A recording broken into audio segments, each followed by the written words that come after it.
Hey friends, for this craft I'm going to use this little Dollar General bird, and I'm going to use some Dixie Belle paint in the Thicket shade, and I'm going to paint my bird. And I just give it a good coat of paint and just brush it into all those little cracks and crevices. And it only took one coat of paint. I was surprised, but it just took one coat to cover it, and it looks really cute. So once I was finished with that, I'm using some Behr white wax, and I'm just using a little chippy brush and brushing on a subtle coat right over top the other paint. For the next part of my craft, I'm going to use an empty packing tape roll. I ship a lot of packages, so I've been saving the empty rolls. I'm going to use some Waverly chalk paint in the Cashew shade, and I'm going to brush on a good coat of paint. I wanted to show you how I cut a round piece of cardboard to make the bottom. So I just glued the cardboard in place, and then you can see I put some floral foam on the inside. So I finished painting it, and I'm painting around the top edge as well. Once I'm finished with this coat of paint and it's dry, I go back with the same paint and a foam sponge. And I'm dabbing on paint to give it texture.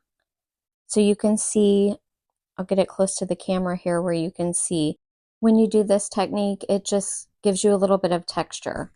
This is also a good technique for hiding little flaws too. Isn't that neat? You can really see the texture in the paint.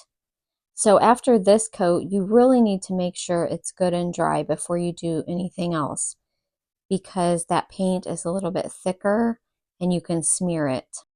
Now I'm going to use Dixie Belle Best Dang Wax, and I'm going to wax over the entire thing.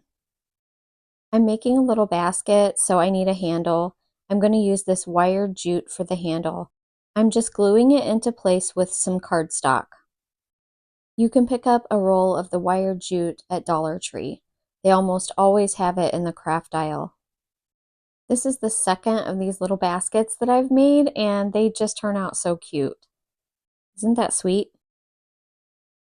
Now I have this Osnaburg muslin that I ripped off a strip to tie around my basket. You can find this muslin at Hobby Lobby, and it is really good for making fabric bows. And so once I have it the way that I want it, I take some hot glue and glue down the ends of the bow. That way it'll just stay in place and it will look really cute on my basket. Once I'm finished with my bow, I'm ready to add some greenery to my basket, and I just did this around the edge, and then I added some greenery going up the one side of the handle, and I attached that with some wire. And after I was finished with this, I used some Spanish moss, and I made a little bird nest to stick in there. And this is going to make a perfect little nest for my bird. And that's it, friends. That's all that I did. I'm Lori with Farmhouse Stencil Shop. If you like what you see, please follow for more. Thanks for watching.